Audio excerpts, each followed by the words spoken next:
یا بنی اسرائیل اذکروا نعمتی التی انعمت علیکم وانی فضلتکم علی العالمین واتقوا یوما لا تجزی نفس عن نفس شیئا ولا يقبل منها شفاعة ولا یؤخذ منها عدل ولا هم ینصرون صدق اللہ العظیم۔ رب اشرح لی صدری ویسر لی امری واحلل عقدۃ من لسانی یفقہوا قولی۔ جیسا کہ میں نے عرض کیا تھا، سورہ بقرہ کے 5ویں رکوع سے اور 14ویں رکوع تک تو مسلسل، بلکہ 15ویں رکوع کی بھی پہلی 2 آیات شامل کرنی ہوں گی۔ یہ 10 رکوعوں سے 2 آیات زائد ہیں کہ جن میں خطاب کل کا کل بنی اسرائیل سے ہے۔ البتہ اس میں یہ فرق ہے کہ پہلا رکوع جو ہے وہ ان کو دعوت پر مشتمل ہے، نبی اکرم صلی اللہ علیہ وسلم پر ایمان لانے کی پرزور دعوت۔ بقیہ یہ 9 رکوع جو ہیں یہ ان پر فرد قرارداد جرم ہے جو عائد کی جا رہی ہے۔ ہم نے تمہارے ساتھ یہ احسان و اکرام کیا، تم پر یہ فضل کیا، یہ کرم کیا، تمہیں یہ حیثیت دی، تمہیں یہ مقام دیا، تم نے اس طور سے اپنے اس مشن کی خلاف ورزی کی، اپنے مقام اور مرتبے کو چھوڑ کر اور دنیا پرستی اختیار کی۔ یہ جو 9 رکوع ہیں ان میں بنی اسرائیل کی تاریخ کا تو یوں سمجھیے کہ ایک بہت بڑا حصہ اور نمایاں اس کے فیچرز آئیں گے، لیکن یہ سمجھ لیجئے کہ اصل میں یہ امت مسلمہ کو بھی ایک پیشگی تنبیہ ہے کہ کوئی مسلمان امت جب بگڑتی ہے تو یہ چیزیں اس میں آ جاتی ہیں۔ چنانچہ احادیث موجود ہیں حضور کی، لَيَأْتِيَنَّ عَلَىٰ أُمَّتِي مَا أَتَىٰ عَلَىٰ بَنِي إِسْرَائِيلَ حَزْوَ النَّعْلِ بِالنَّعْلِ۔ میری امت پر بھی وہ سب حالات وارد ہوں گے جو بنی اسرائیل پر آئے، بالکل ایسے جیسے ایک جوتی دوسری جوتی سے مشابہ ہوتی ہے۔ ایک اور حدیث میں فرمایا لَتَتَّبِعُنَّ سُنَنَ مَنْ قَبْلِكُمْ، تم لازماً اپنے سے پہلوں کی پیروی کرو گے۔ اور اس میں اس حد تک بھی آپ نے وضاحت کر دی کہ اگر وہ سابق امت مسلمہ، سابق امت، اگر وہ گوہ کے بل میں گھسی تھی تم بھی گھسو گے، اور اگر ان میں کوئی بدبخت ایسا اٹھا جس نے اپنی ماں سے زنا کیا تو تم میں سے بھی کوئی شقی ایسا ضرور اٹھے گا جو یہ حرکت کرے گا۔ اس اعتبار سے ان رکوعوں کو پڑھتے ہوئے یہ نہ سمجھیے یہ اگلوں کی داستان ہے، پچھلوں کی کہانیاں ہیں، نہیں۔ خوش طرح باشد کے سر دل براں، گفت آیت در حدیث دیگراں، یہ ہمارے لیے ایک آئینہ ہے اور ہمیں ہر مرحلے پر سوچنا ہوگا، دروں بینی کرنی ہوگی، انٹروسپیکشن، کہ کہیں اسی گمراہی میں ہم مبتلا تو نہیں، دیکھتے جائیے گا۔ دوسرا نقطہ پہلے سے یہ سمجھ لیجئے، یہ جو 2 آیتیں میں نے 6 رکوع کی تلاوت کی ہیں، بعین ہی یہی 2 آیتیں 15ویں رکوع میں آئیں گی، اور اس کو یوں سمجھیے کہ یہ 2 بریکٹس ہیں۔ 9 رکوعوں کا مضمون ان 2 بریکٹس کے درمیان ہے۔ یہ 2 آیتیں یہاں سے بریکٹ شروع ہو رہی ہیں، وہ 2 آیتیں ان پر بریکٹ ختم ہو رہی ہیں، بعین ہی وہی آیات۔ ایک آیت میں تو شوشے کا بھی فرق نہیں، دوسری آیت میں صرف ترتیب بدلی ہے، مضمون وہی ہے۔ اس کے مابین جو کچھ ہے، اس سے باہر یہ جو 5واں رکوع تھا، اس کے مضامین گویا کہ ضرب کھا رہے ہیں بریکٹ کے اندر کے سارے مضامین سے۔ یہ حساب کا بہت ہی عام فہم سا قاعدہ ہے، بریکٹ کے باہر کوئی رقم لکھی ہوئی ہے جس کے بعد کوئی زبر، کوئی جمع یا تفریق اگر نہیں ہے تو وہ ضرب کھائے گی، بریکٹ کے اندر جتنی بھی ویلیوز ہیں ان کے ساتھ ضرب کھائے گی۔ تو گویا کہ ہر قدم پر حضور پر دعوت، ایمان لانے کی دعوت اس پورے معاملے میں موجود ہے، اس لیے کہ اس میں بعض آیتیں ایسی آ گئی ہیں، ایک زیادہ نمایاں ایک کم نمایاں، جن سے کچھ لوگوں کو بھگالتا ہوا یا کچھ لوگوں نے فتنہ پیدا کیا جان بوجھ کر۔ یہ فتنہ ایک بار پیدا ہوا تھا اکبر کے زمانے میں، دین الہی کی شکل میں، کہ صرف خدا کو مان لینا، آخرت کو مان لینا اور نیک اعمال کرنا نجات کے لیے کافی ہے، کسی رسول پر ایمان لانا ضروری نہیں ہے۔ یہ صوفیہ میں بھی یہ فتنہ بہت بڑے پیمانے پر آیا، مسجد مندر ہکڑو نور، مسجد میں اور مندر میں ایک ہی نور ہے، سب مذاہب ایک ہی ہے، سارا فرق جو ہے شریعتوں کا ہے، عبادت کے ظاہری شکل کا ہے، وہ ہے رسولوں سے متعلق۔ رسولوں کو بیچ میں سے نکال دیجئے تو یہ دین الہی رہ جائے گا، اللہ کا دین۔ اتنا بڑا فتنہ تھا کہ جب ہندوستان میں سیاسی اعتبار سے، حکومت کے اعتبار سے مسلمانوں کا اقتدار چوٹی پر تھا، کلائمیکس پر، اکبر اعظم، اس وقت یہ دین الہی کا فتنہ اٹھا کہ دین محمدی کا اب دور ختم ہو گیا، وہ 1000 سال کے لیے تھا، 1000 سال پورے ہو گئے، اب الف ثانی ہے، دوسرا 1000 سال ہے، اس کے لیے نیا دین ہے، اسے دین اکبری بھی کہا گیا اور دین الہی بھی کہا گیا۔ اور اس میں ایک آیت آئے گی جس سے استدلال کیا ہے کچھ لوگوں نے۔ اس صدی میں پھر یہ فتنہ اٹھا تھا گاندھی کے فلسفے کے ذریعے سے، اور ایک بہت بڑا نابغہ انسان مسلمانوں میں سے، بہت بڑا نابغہ، جینیس، ابوالکلام آزاد، وہ بھی اس فتنے کا شکار ہو گیا۔ متحدہ قومیت، چنانچہ گاندھی اپنی پرارتھنا میں کچھ قرآن کی تلاوت بھی کراتا تھا، کچھ گیتا بھی پڑھواتا تھا، کچھ اپنشدوں سے، کچھ بائبل سے، کچھ گرو گرنتھ سے، معلوم ہو یہ سب ٹھیک ہے، سب ایک ہے، سب لوگوں کو ایک ہونا چاہیے، ایک قوم ہونا چاہیے، مذہب تو انفرادی معاملہ ہے، کوئی مسجد میں چلا جائے، کوئی مندر میں چلا جائے، کوئی گردوارے میں چلا جائے، کوئی چرچ میں چلا جائے، کوئی سینیگاگ میں چلا جائے، کیا فرق واقع ہوتا ہے؟ اس کا توڑ یہی ہے کہ سمجھ لیجئے یہ جو 7 آیتیں ہیں 5ویں رکوع کی، یہ ہے بریکٹ کے باہر، اور یہ ضرب کھا رہی ہے مسلسل۔ اس بریکٹوں کے درمیان جتنی بھی مضمون آ رہا ہے وہ سب ان کے تابع ہوگا، گویا کہ جہاں تک حضور پر ایمان لانے کا معاملہ ہے وہ انڈرسٹوڈ سمجھا جائے گا، مقدر سمجھا جائے گا ہر مرحلے پر ان 2 بریکٹوں کے مابین۔ اب چلیے بسم اللہ۔ یا بنی اسرائیل اذکروا نعمتی التی انعمت علیکم وانی فضلتکم علی العالمین، اے اسرائیل کی اولاد، یاد کرو میرے اس انعام کو جو تم پر ہوا، اس کی وضاحت میں کر چکا ہوں، لیکن یہاں جو الفاظ آ رہے ہیں بہت زوردار، وَأَنِّي فَضَّلْتُكُمْ عَلَى الْعَالَمِينَ، میں نے تمہیں فضیلت عطا کی تمام جہانوں پر۔ یہاں ایک قاعدہ نوٹ کر لیجئے، عربی نحو کا قاعدہ یہ ہے کہ کہیں ظرف جس میں کوئی شے ہے، ظرف کی جمع لے لیتے ہیں، مراد ہوتا ہے مظروف، ظرف کے اندر جو شے ہے اس کی جمع۔ تمام جہانوں پر فضیلت، کیا فرشتوں پر بھی فضیلت؟ نہیں، جہان والوں پر، تمام اقوام عالم پر تمہیں فضیلت عطا کی، یہ مطلب ہے اس کا۔ تمام عالموں پر، تمام جہانوں پر، یعنی تمام جہان والوں پر، اس انسان عالم انسانیت کے اندر جتنے بھی مختلف گروہ ہیں، نسلیں ہیں، طبقات ہیں، ان میں فضیلت۔ وَاتَّقُوا يَوْمًا لَا تَجْزِي نَفْسٌ عَن نَفْسٍ شَيْئًا، میں عرض کر چکا ہوں، اب تیسری مرتبہ پھر عرض کر رہا ہوں، اصل شیخ آخرت، محاسبہ آخرت، یہ مستحضر ہوگا تو انسان سیدھا رہے گا۔ کس میں کمزوری آ جائے، ضعف آ جائے تو باقی ایمان باللہ، ایمان بالرسالت، یہ نہ معلوم کیا کیا شکلیں اختیار کر لیں۔ دیکھیے اس آیت کے اندر 4 اعتبارات سے محاسبہ آخرت کا زور ہے۔ وَاتَّقُوا يَوْمًا، ڈرو اس دن سے، لا تجزی نفس عن نفس شیئا، جس دن کوئی جان کسی دوسرے کے کام نہ آ سکے گی،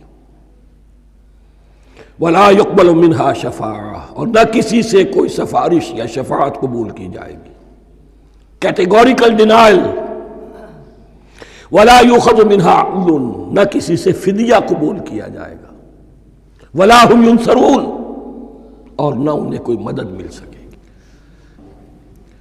ہم نے طرح طرح کے عقیدے، شفاعت باطلہ کا تصور، اہل عرب سمجھتے تھے ہمیں یہ فرشتے جو ہے خدا کی بیٹیاں ہیں، یہ لات اور منات اور عزا ہم نے ان کے بت بنا رکھے ہیں، پوچھتے ہیں یہ اپنے ابا جان سے اللہ کی بیٹیاں ہیں نا، لاڈلی بیٹیاں، چھڑا لیں گے ہمارے ہاں بھی تصور ہے اولیاء اللہ چھڑا لیں گے۔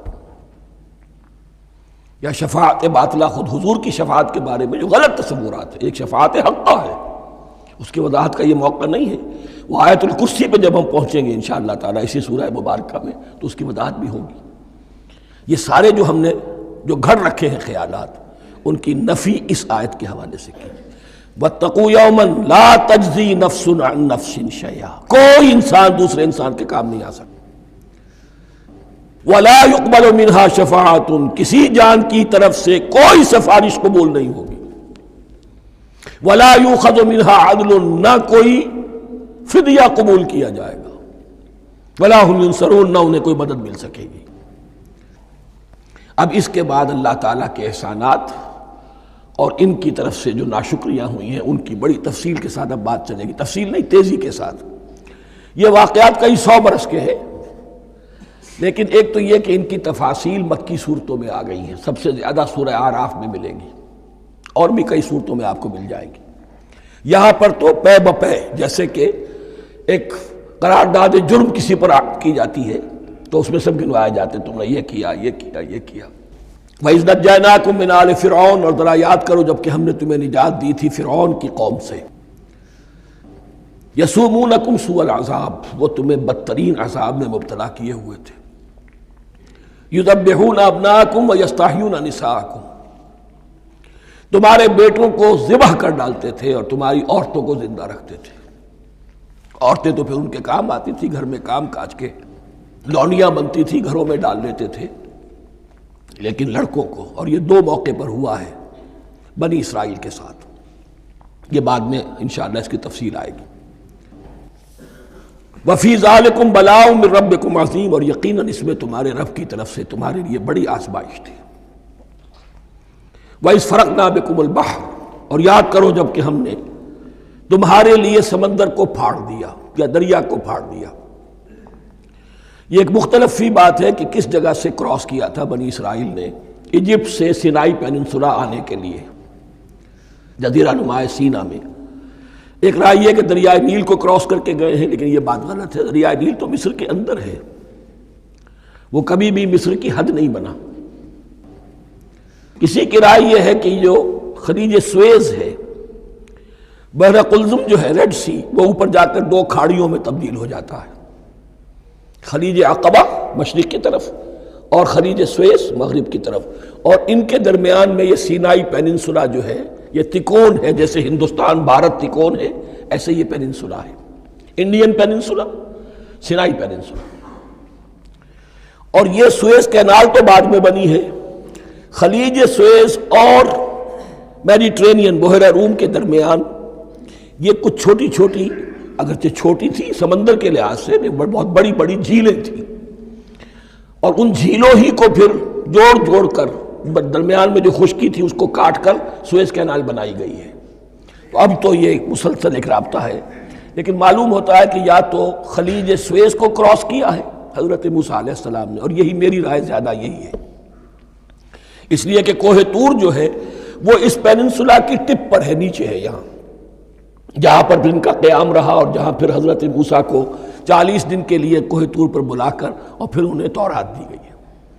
تو معلوم ہوتا ہے کہ جو خلیج سویز ہے اسے کراس کیا ہے۔ کراس کس طرح کیا ہے کہ حضرت موسیٰ کے عصا کی ایک ضرب سے سمندر پھٹ گیا۔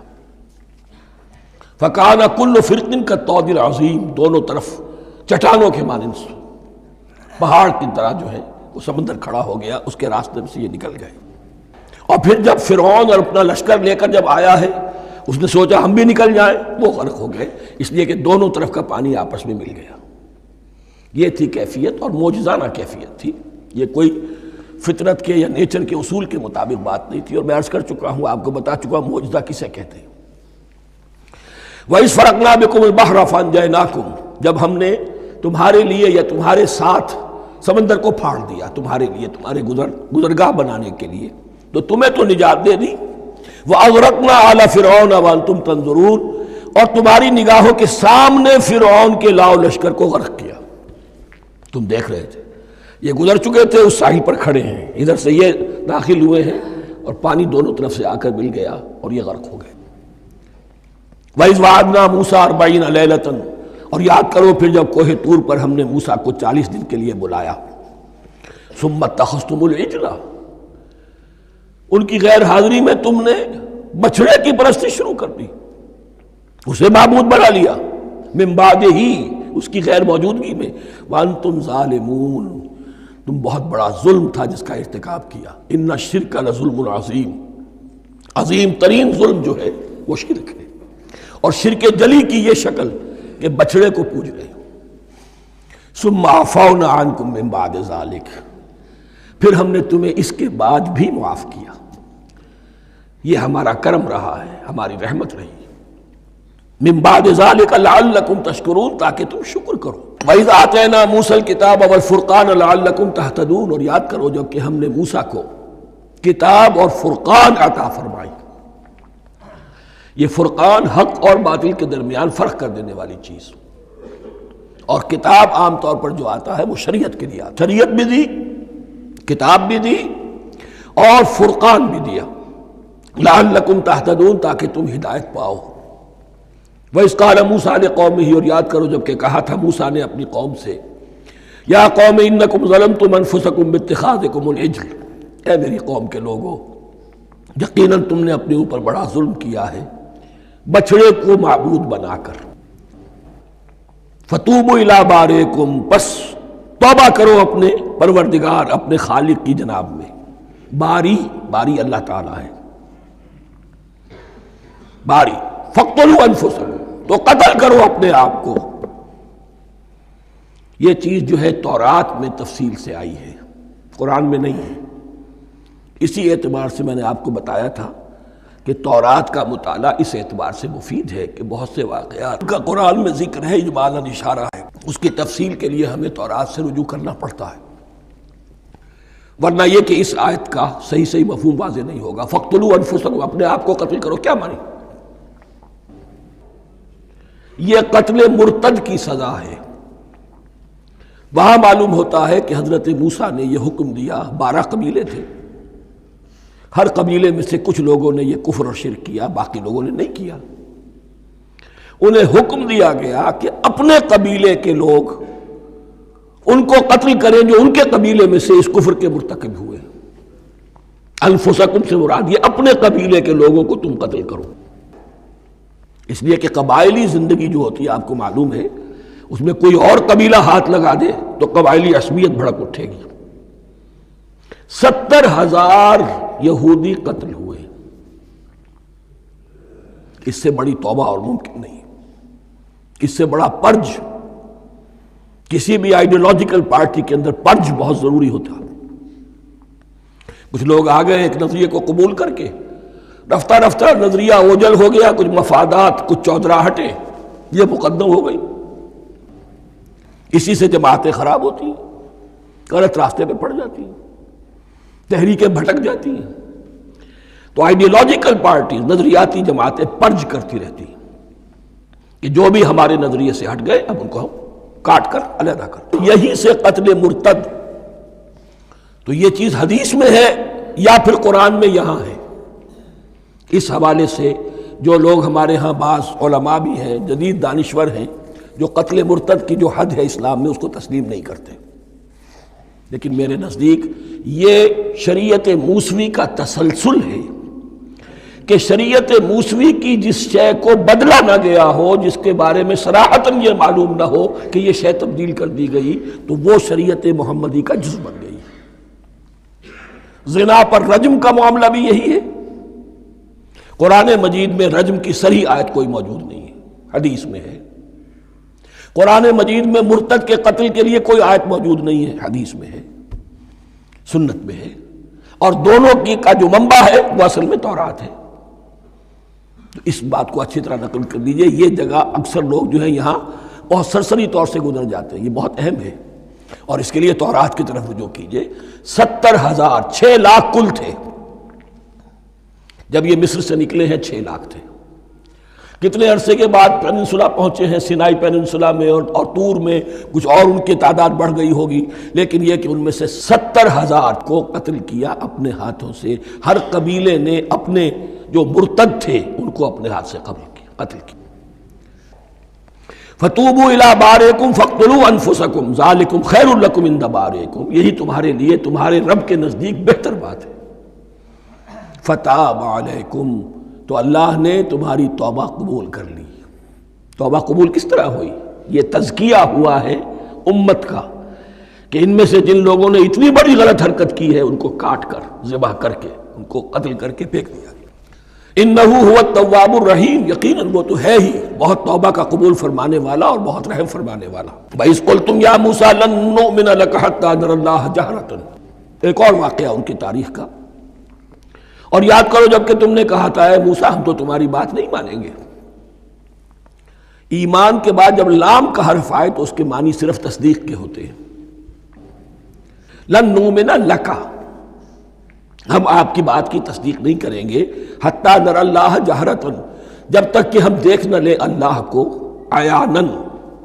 ہمیں کیا پتا اللہ نے یہ کتاب دی آپ کو، آپ تو لے کر آ گئے، ہمارے سامنے تو پتھر کی کچھ تختیاں ہیں، اس پہ کچھ لکھا ہوا، کس نے لکھا ہمیں کیا پتا۔ اب دیکھیے ایک حضرت موسیٰ کی خواہش تھی رب ارنی انظر الیک، وہ کچھ اور شے تھی۔ یہ تخریبی ذہن ہے جو یہ کہہ رہا ہے کہ ہم بھی چاہتے ہیں کہ اللہ کو اپنی آنکھوں سے دیکھیں اور معلوم ہو کہ واقعی اس نے یہ کتاب آپ کو دی ہے۔ فَأَخَذَتْكُمُ الصَّاعِقَةُ، تو تمہیں آ پکڑا ایک بہت بڑی کڑک نے، ایک بہت بڑی کڑک ہوئی اور سب کے سب مردہ ہو گئے۔ وَأَنْتُمْ تَنظُرُونَ، تمہارے دیکھتے دیکھتے ایک کڑک نے تمہیں آ لیا۔ ثُمَّ بَعَثْنَاكُم مِّن بَعْدِ مَوْتِكُمْ، پھر ہم نے تمہیں دوبارہ اٹھایا تمہاری موت کے بعد۔ بعض لوگ اس کی یہ تعویل کر رہے ہیں کہ یہ موت نہیں تھی بلکہ بے ہوش ہو گئے تھے، یعنی جو بھی کڑک تھی اس کی وجہ سے سب کے سب بے ہوش ہو کے گر گئے۔ لیکن میرے نزدیک یہاں تعویل کی ضرورت نہیں، بعث بعد الموت اللہ کے لیے کوئی مشکل نہیں۔ ہم الفاظ کو خواب کاہے کو ان کے اصل جو مفہوم ہے جو کہ صاف ہے صریح ہے اس سے خواب کاہے کے لیے موڑ کر لے کر جائیں۔ ثم بعثناکم من بعد موتکم لعلکم تشکرون، تاکہ تم شکر کرو۔ وظللنا علیکم الغمام وانزلنا علیکم المن والسلوى، اور ہم نے تم پر ابر کا سایہ کیا۔ اب 6 لاکھ کا قافلہ چل رہا ہے، سینائی پیننسولا، صحرا، کوئی اوٹ نہیں، کوئی سایہ نہیں، دق و دق، دھوپ کی تپش۔ تو اللہ کا فضل ہوا کہ ایک سائے کی طرح ابر جو ہے ان کے ساتھ ساتھ جہاں جہاں وہ جا رہے ہیں وہ ابر ان پر سایہ کیے ہوئے۔ وَأَنزَلْنَا عَلَيْكُمُ الْمَنَّ وَالسَّلْوَىٰ، کھانے کو کچھ نہیں، تو من اور سلوہ نازل کیے گئے۔ من ایسے اترتا تھا رات کے وقت کہ جیسے شبنم کے قطرے ہوتے ہیں، لیکن وہ ہوتا تھا کسی ایسی چیز کا جس میں شیرینی تھی، اور پھر وہ زمین پر آ کر جم کر وہ ایک گویا کے دانہ بن جاتے تھے، یہ ان کا اناج ہو گیا۔ کاربوہائیڈریٹ سپلائی اس سے ہو گئی، من سے۔ اور سلوہ ایک خاص قسم کا پرندہ بٹیر کی شکل کا جو بے پناہ بڑی تعداد میں ان کے بڑے بڑے جھنڈ آتے تھے شام کے وقت، اور وہ ان کے ڈیرا جہاں ہوتا تھا اس کے گرد وہ اتر آتے تھے، اور رات کی تاریکی میں یہ آسانی سے ان کو پکڑتے تھے، ان کو کھاتے تھے بھون کر، اور یہ ان کی پروٹین ہو گئی۔ پوری غذا جو ہے اللہ تعالیٰ نے ان کو فراہم کر دی۔ وَأَنزَلْنَا عَلَيْكُمُ الْمَنَّ وَالسَّلْوَىٰ كُلُوا مِن طَيِّبَاتِ مَا رَزَقْنَاكُمْ، کھاؤ ان پاکیزہ چیزوں کو جو ہم نے تمہیں عطا کی ہیں۔ وَمَا ظَلَمُونَا، ہم نے تو ان پر کوئی ظلم نہیں کیا، وَلَٰكِن كَانُوا أَنفُسَهُمْ يَظْلِمُونَ، لیکن وہ خود ہی اپنے اوپر ظلم ڈھاتے رہے، ہر قدم پر نافرمانی اور ناشکری۔ اس کی بھی ناشکری آگے آ جائے گی چل کر، من و سلوہ سے بھی ناشکری کی انہوں نے۔ وَإِذْ قُلْنَا ادْخُلُوا هَٰذِهِ الْقَرْيَةَ فَكُلُوا مِنْهَا حَيْثُ شِئْتُمْ رَغَدًا وَادْخُلُوا الْبَابَ سُجَّدًا وَقُولُوا حِطَّةٌ نَغْفِرْ لَكُمْ خَطَايَاكُمْ، اور یاد کرو جب کہ ہم نے تم سے کہا تھا اس شہر میں داخل ہو جاؤ اور پھر کھاؤ اس میں سے بافراغت جہاں سے چاہو جو چاہو، لیکن دیکھنا دروازے میں داخل ہونا جھک کر، اور کہتے رہنا مغفرت مغفرت مغفرت، ہم تمہاری خطاؤں سے درگزر فرمائیں گے۔ اس آیت کو سمجھنے کے لیے ذرا تاریخی بات سمجھ لیجئے۔ صحرائے سینا میں آنے کے بعد اور یہ جو کتاب تورات انہیں مل گئی تھی، اس کے بعد حضرت موسیٰ علیہ السلام کے ہی زمانے میں انہیں جہاد اور قتال کا حکم ہوا۔ اس سے پوری قوم نے انکار کر دیا، یہ سورہ مائدہ میں آئے گا۔ اس پر اللہ تعالیٰ نے ایک سزا مسلط کر دی ان پر کہ 40 برس تک اسی صحرا میں بھٹکتے پھریں گے۔ اگر یہ ابھی قتال کرتے، جہاد کرتے، تو پورا فلسطین ان کے ہاتھ پر ابھی فتح کرا دیتے، لیکن چونکہ انہوں نے بزدلی دکھائی ہے، اب سزا یہ ہے فَإِنَّهَا مُحَرَّمَةٌ عَلَيْهِمْ 40 سَنَةً يَتِيهُونَ فِي الْأَرْضِ، اب 40 برس تک یہ اسی صحرا میں بھٹکتے پھریں گے، اور ارض فلسطین جو ان کے لیے ارض موعود تھی وہ ان پر حرام کر دی گئی 40 سال کے لیے۔ اس 40 سال کے عرصے میں حضرت موسیٰ کا بھی انتقال ہو گیا، حضرت ہارون کا بھی ہو گیا، اور اس عرصے میں ایک نئی نسل پیدا ہوئی۔ وہ جو غلامی کا داغ اٹھائے ہوئی نسل آئی تھی مصر سے، جن کے اندر مورل کیریکٹر جو ہے وہ بہت کمزور ہو جاتا ہے، وہ پوری نسل ختم ہو گئی، نئی نسل اب پیدا ہوئی، 40 برس صحرا میں پیدا ہوئے، یہی پلے بڑھے، ان میں اب ایک جذبہ تھا۔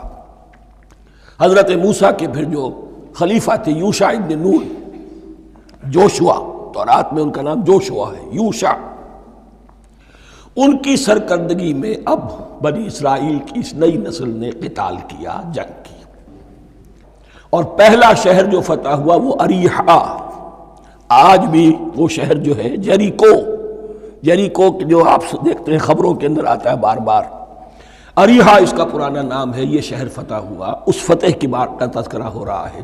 یاد کرو جب کہ ہم نے تم سے کہا تھا اس بستی میں، اس شہر میں داخل ہو جاؤ فاتحانہ، اور پھر جو کچھ یہاں ہے، جو نعمتیں ہیں ان سے متمتع ہو، کھاؤ پیو، لیکن داخل ہونا سجدہ کرتے ہوئے، مراد کیا؟ جھک کر، یعنی ایسا نہ ہو کہ تکبر کی وجہ سے تمہاری گردنیں اکڑ جائیں، گردنیں جھکا کر اللہ کا احسان مانو، یہ نہ سمجھو کہ یہ فتح تم نے حاصل کی۔ اس کی تفسیر اصل میں نظر آتی ہے حضور کی شخصیت میں، کہ جب فتح مکہ کے موقع پر مکے میں داخل ہوئے ہیں تو جس سواری پر آپ بیٹھے ہوئے تھے، آپ کی پیشانی اس کی گردن کے ساتھ جڑی ہوئی تھی۔ یہ وقت ہوتا ہے جب کہ تکبر اور تعلی، فاتح کی حیثیت سے آنا، اور بندہ مومن کے لیے یہی وقت ہے تواضع کا، جھکنے کا۔ وَقُولُوا حِطَّةٌ، حتیٰ یحط تو کہتے ہیں جھاڑ دینے کو، تو اس کے معنی کیا ہے؟ اے اللہ ہمارے گناہ جھاڑ دے، مغفرت، اے اللہ ہمیں مغفرت، ہماری مغفرت فرما، جو خطائیں ہو گئی بخش دے۔ قولوا حطۃ، تمہاری زبان پر استغفار ہونا چاہیے، تمہاری گردنیں جھکی ہوئی ہونی چاہیے۔ نغفر لکم خطایاکم، اگر تم اس پر عمل کرو گے ہم تمہاری خطائیں جو ہیں انہیں معاف فرما دیں گے۔ وسنزید المحسنین، اور جو تم میں محسن ہوں گے انہیں اور بھی زیادہ دیں گے، اور انعام و اکرام آئیں گے۔ فبدل الذین ظلموا قولا غیر الذی قیل لہم، تو ان میں سے جو ظالم تھے، جو بد کردار تھے، انہوں نے بدل دیا، ایک اور قول اختیار کر لیا اس قول کی جگہ جو انہیں کہا گیا تھا حتہ حتہ، انہوں نے کہنا شروع کیا ہنتا ہنتا، ہمیں تو گیہوں چاہیے۔ یہ بعد میں ابھی آ جائے گا اگلے رکوع کے اندر، کہ من و سلوہ سے ان کی طبیعتیں بھر گئی تھی، ایک ہی چیز کھا کھا کے۔ اب وہ کہہ رہے تھے کوئی چیز ہمیں جو ہے زمین کی روئیدگی میں سے، پیداوار میں سے، تو وہ ان کے زبان پر انہوں نے مذاق اڑاتے ہوئے گویا کہ حضرت موسیٰ علیہ السلام کے ذریعے سے حکم ملا ہے، استہزاء کر رہے ہیں، حتۃ کی بجائے حنتۃ۔ فانزلنا علی الذین ظلموا رجزا من السماء بما كانوا یفسقون، تو جن لوگوں نے یہ حرکت کی تھی ان پر ہم نے آسمان سے ایک بہت بڑا عذاب نازل کیا۔ تورات سے معلوم ہوتا ہے کہ پلیگ آئی، اور جنہوں نے یہ حرکت کی تھی وہ سب کے سب ہلاک ہو گئے یریکو کے اندر، بما كانوا یفسقون، بسبب اس نافرمانی کے جو انہوں نے کی۔ وَإِذِ اسْتَسْقَىٰ مُوسَىٰ لِقَوْمِهِ فَقُلْنَا اضْرِب بِّعَصَاكَ الْحَجَرَ، اب یہ پھر صحرائے سیرا کا واقعات آ رہے ہیں، ان میں ترتیب زمانی نہیں ہے۔ اریحا کی فتح جو ہے حضرت موسیٰ کے بعد ہے، لیکن اب یہاں پہ پھر ابھی وہ جو صحرائے تیہ میں جب بھٹک رہے تھے پھر اس کا ذکر ہے۔ وَإِذِ اسْتَسْقَىٰ مُوسَىٰ لِقَوْمِهِ فَقُلْنَا اضْرِب بِّعَصَاكَ الْحَجَرَ، اور جب کہ موسیٰ کی قوم نے موسیٰ سے پانی طلب کیا، اب صحرا میں آپ کو معلوم ہے جہاں پڑاؤ تھا اب وہاں پانی نہیں، 6 لاکھ ہو 7 لاکھ ہو، کتنے افراد ہو، پانی چاہیے۔ وَإِذِ اسْتَسْقَىٰ مُوسَىٰ لِقَوْمِهِ فَقُلْنَا اضْرِب بِّعَصَاكَ الْحَجَرَ، تو ہم نے کہا کہ اپنے عصا سے ضرب لگاؤ چٹان پر۔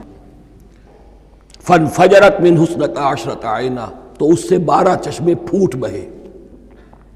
فجر کہتے ہیں کسی شے کے پھٹ کر کوئی چیز برآمد ہو۔ فجر جو ہوتی ہے، فجر کا وقت رات کی تاریکی کا پردہ چاک ہوتا ہے اور سپیدہ سحر نمودار ہوتا ہے۔ فانفجرت منہ اثنتا عشرۃ عینا، تو 12 چشمے پھوٹ بہے۔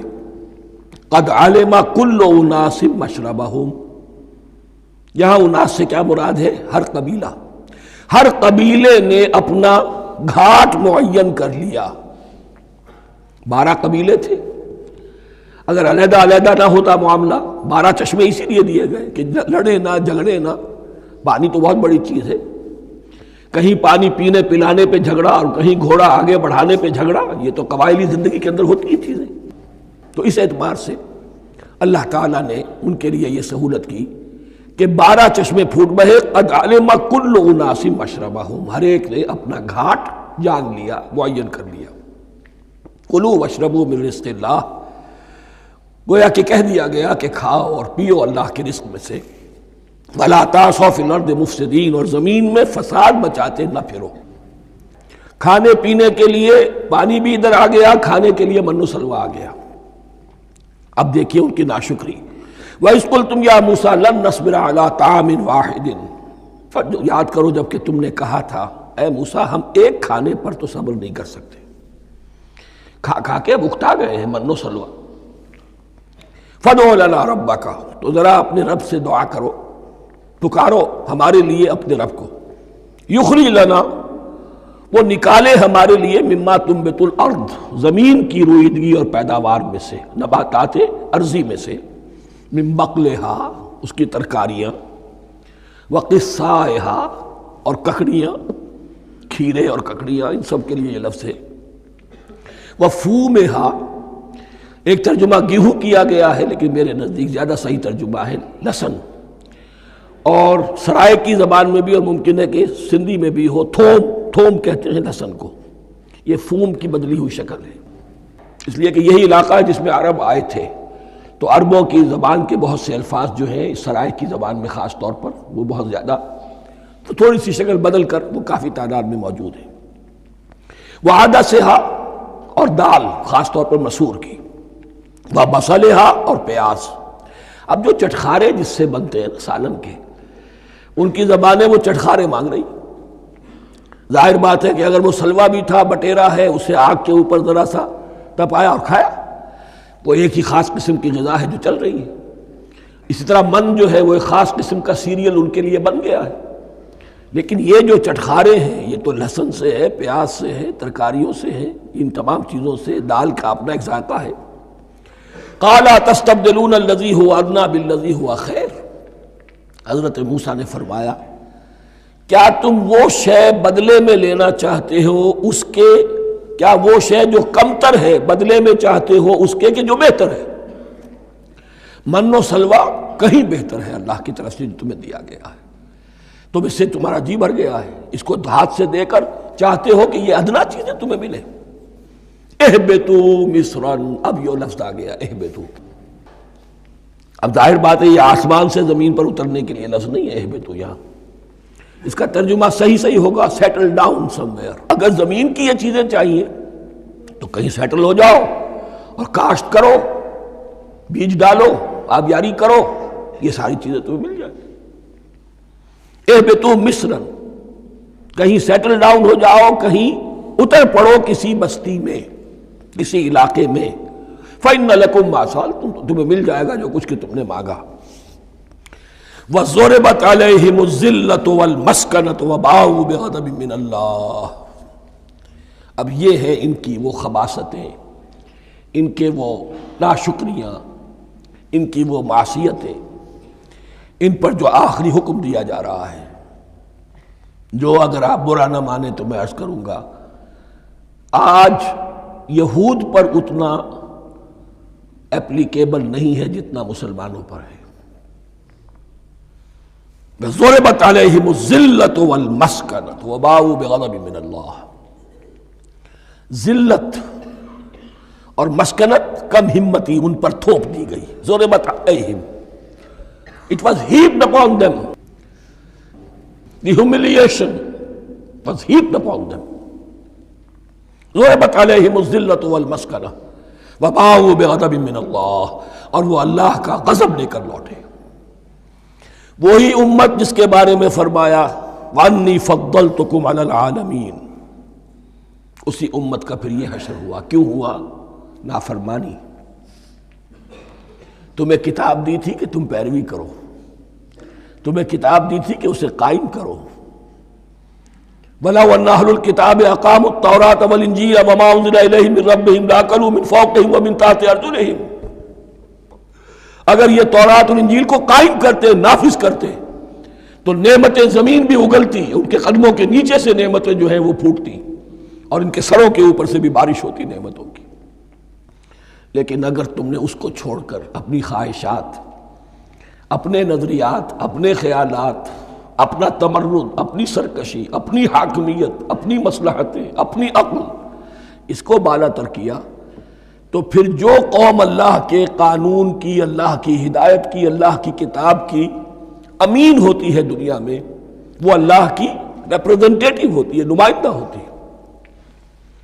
اگر وہ اپنے عمل سے مس ریپرزنٹ کرے اللہ کو، تو وہ کافروں سے بڑھ کر مغضوب اور کافروں سے بڑھ کر مبغوض ہو جاتی ہے، مغضوب بھی مبغوض بھی۔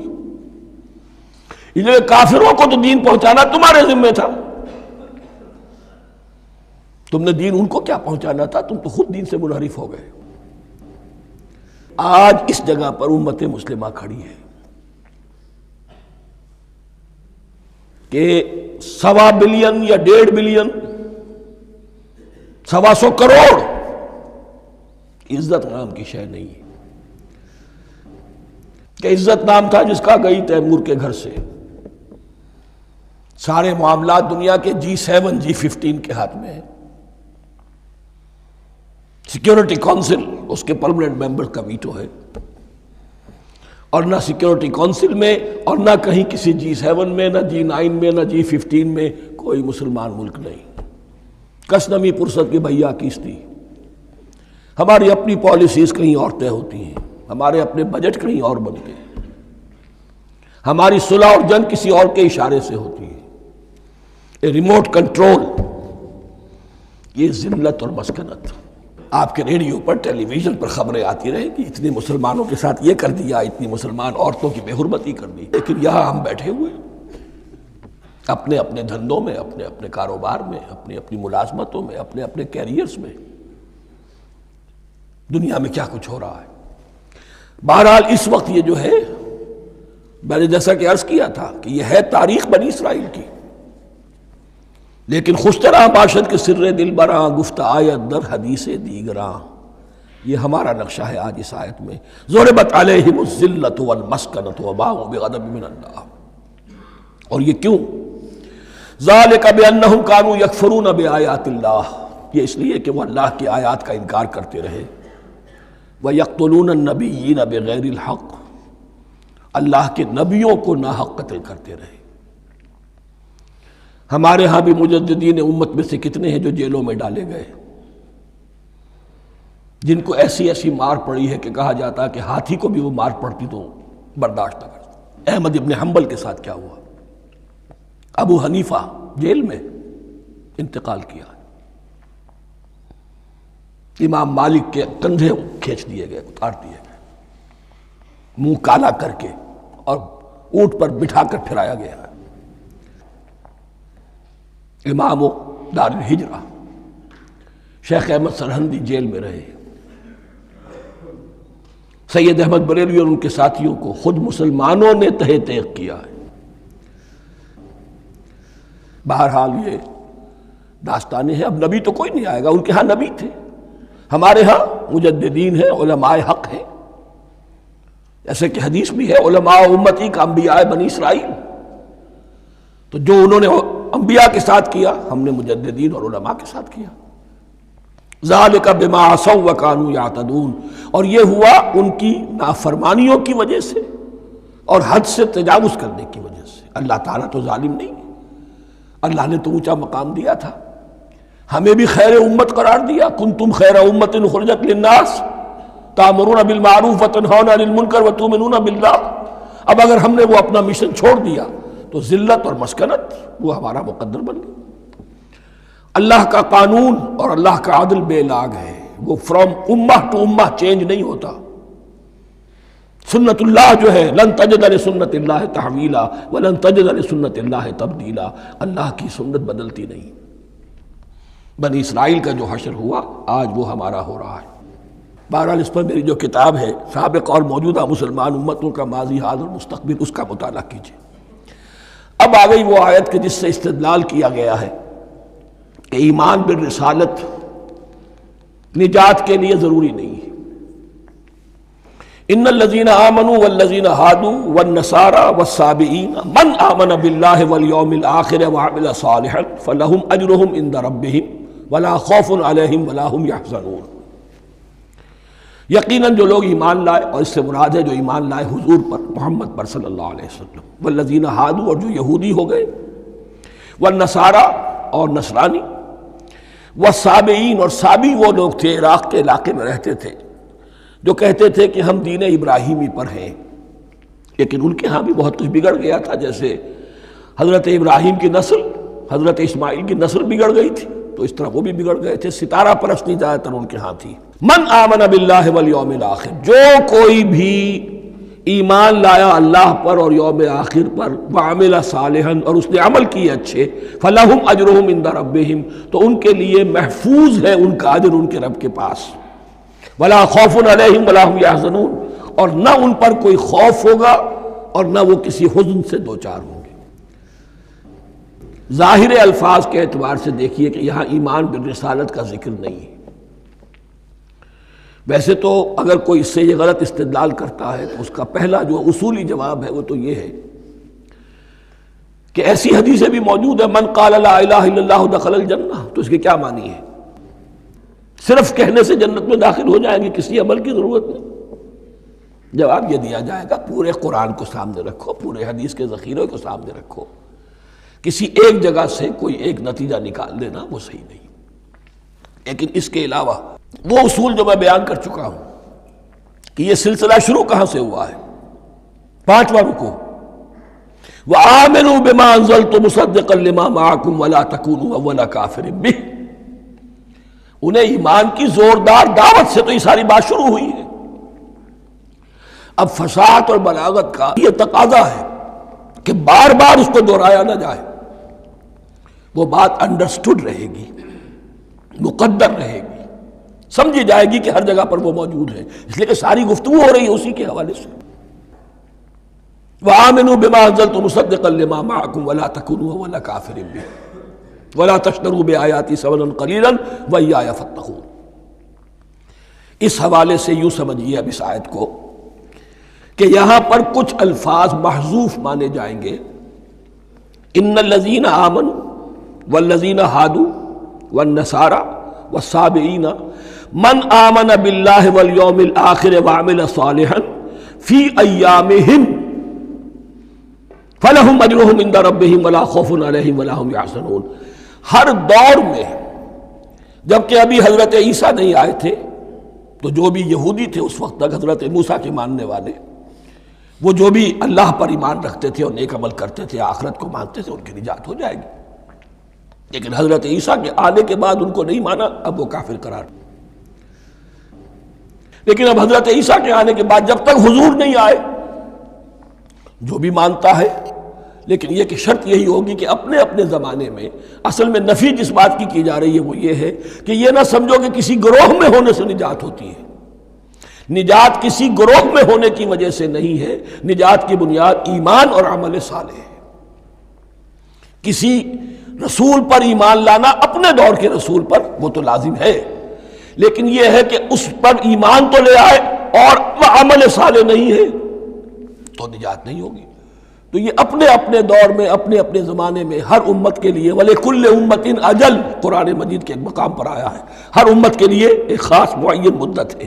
اس معینہ مدت میں اب ظاہر بات ہے جو لوگ حضور کی بعثت سے پہلے فوت ہو گئے ان پر تو کوئی ذمہ داری نہیں تھی حضور پر ایمان لانے کی. اور ایسے لوگ تھے، ایسے موحدین مکے میں موجود تھے جو یہ کہتے تھے کعبے کے پردے پکڑ پکڑ کر، اے اللہ ہم صرف تجھے پوجنا چاہتے ہیں، صرف تیری بندگی کرنا چاہتے ہیں، لیکن جانتے نہیں کیسے کریں۔ یہ بات موجود تھی اور ان کا انتقال بھی ہو گیا۔ یہ زید، سعید ابن زید، سعید جو حضرت عمر کے بہنوئی تھے اور وہ عشرہ مبشرہ میں سے ہیں، ان کی اہلیہ حضرت فاطمہ بنت خطاب، ان دونوں کے ایمان کو اللہ نے ذریعہ بنایا حضرت عمر کے ایمان کا۔ اور یہ والد تھے سعید کے زید، وہ یہ کہتے ہوئے دنیا سے چلے گئے حضور کی ابھی بعثت ہی نہیں ہوئی تھی، اے اللہ میں صرف تیری بندگی کرنا چاہتا ہوں، کیسے کروں یہ نہیں جانتا۔ اسی کو ذہن میں رکھیے، اہدنا الصراط المستقیم جو میں نے کہا تھا، ایک سلیم الفطرت انسان، سلیم العقل انسان توحید تک پہنچ جاتا ہے، آخرت کو پہچان لیتا ہے، لیکن اب کیا کروں؟ اس شریعت کے لیے، ان احکام کے لیے وہ دستے سوال دراز کرنے پر مجبور ہے۔ الحمدللہ رب العالمین الرحمن الرحیم مالک یوم الدین ایاک نعبد و ایاک نستعین اہدنا الصراط المستقیم۔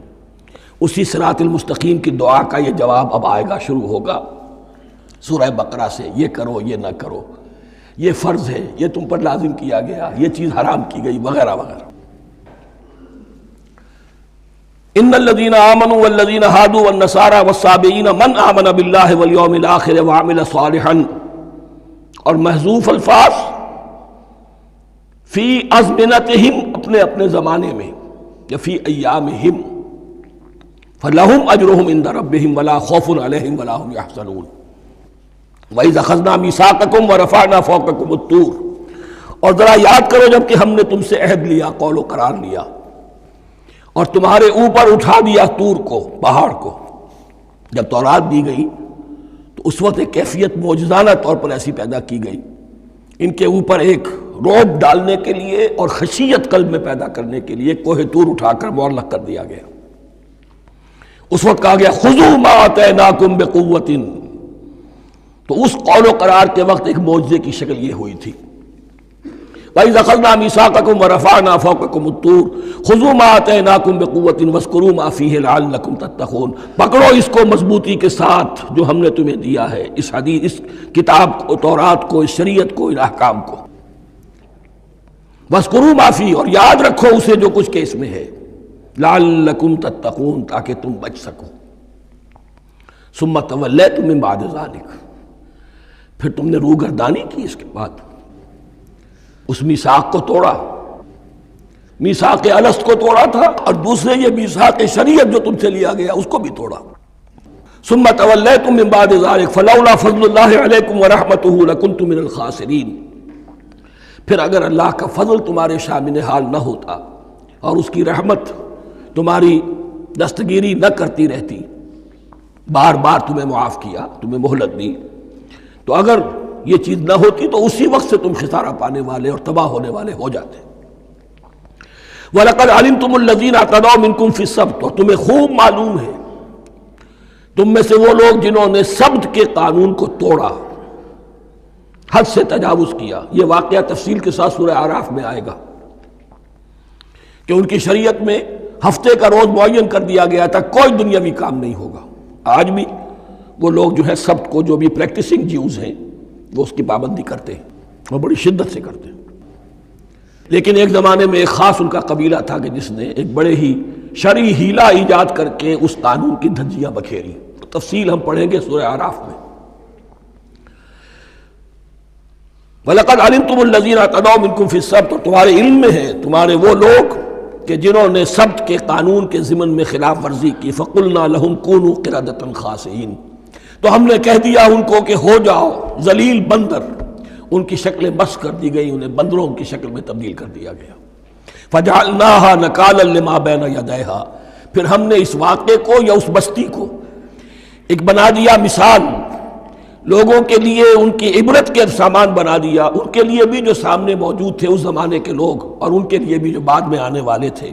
وَمَوْعِظَةً لِّلْمُتَّقِينَ، اور اسے ایک نصیحت، ایک سبق آموزی کی بات بنا دیا اہل تقویٰ کے لیے۔ وَإِذْ قَالَ مُوسَىٰ لِقَوْمِهِ إِنَّ اللَّهَ يَأْمُرُكُمْ أَن تَذْبَحُوا بَقَرَةً، اور یاد کرو جب کہ موسیٰ نے اپنی قوم سے کہا یقیناً اللہ تمہیں حکم دیتا ہے کہ گائے کو ذبح کرو، یہ واقعہ میں پہلے آپ کو بتا دوں، پھر ہم یہ آیات تیزی سے پڑھ لیں گے۔ بنی اسرائیل میں ایک شخص قتل ہو گیا، عامیل نامی، اور قاتل کا پتہ نہیں چل رہا تھا۔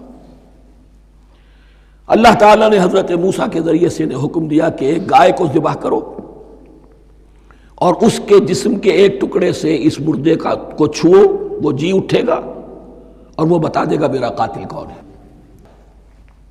اب یہ معجزات کی شکل ہے جو بار بار آ رہے ہیں، اور سابق اس امت کے اندر معجزات کا آپ کو بہت عمل دخل ملے گا۔ اس میں ایک تو یہ کہ گائے کو ذبح کرنا، وہ گائے کے تقدس کا جو ان کے دل میں ذہن میں تھا، تو ذبح کرنے سے اس کے اوپر بھی گویا کہ ایک تلوار چلائی گئی، اور پھر انہیں دکھا بھی دیا گیا کہ ایک آدمی زندہ بھی ہو سکتا ہے، بعد سے بعد الموت کا بھی ایک نقشہ دکھا دیا گیا انہیں۔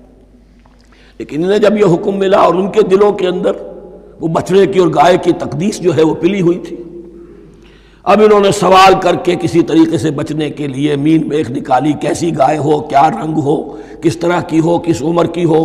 بالآخر یہ کہ جب ہر طرف سے گھیراؤ ان کا ہو گیا اور سب چیزیں جو ہیں ان کے سامنے واضح کر دی گئیں، تب انہوں نے یوں سمجھیے چاروں ناچار بادل ناخواستہ اس حکم پر عمل کیا۔ بس اب ترجمہ کر لیجئے۔ وَإِذْ قَالَ مُوسَىٰ لِقَوْمِهِ إِنَّ اللَّهَ يَأْمُرُكُمْ أَن تَذْبَحُوا بَقَرَةً، اور یاد کرو جب کہ موسیٰ نے کہا اپنی قوم سے کہ اللہ حکم دیتا ہے تمہیں کہ ایک گائے کو ذبح کرو۔ قَالُوا أَتَتَّخِذُنَا هُزُوًا، انہوں نے کہا کیا آپ ہمارے ساتھ کوئی ٹھٹھا کر رہے ہیں، مذاق اڑا رہے ہیں، یہ کیا بات آپ کہہ رہے ہیں؟ قَالَ أَعُوذُ بِاللَّهِ أَنْ أَكُونَ مِنَ الْجَاهِلِينَ، فرمایا میں اللہ کی پناہ طلب کرتا ہوں اس سے کہ میں جاہلوں میں سے ہو جاؤں، کہ میں ان دین کے معاملات کے اندر استہزاء اور تمسخر کو شامل کر دوں۔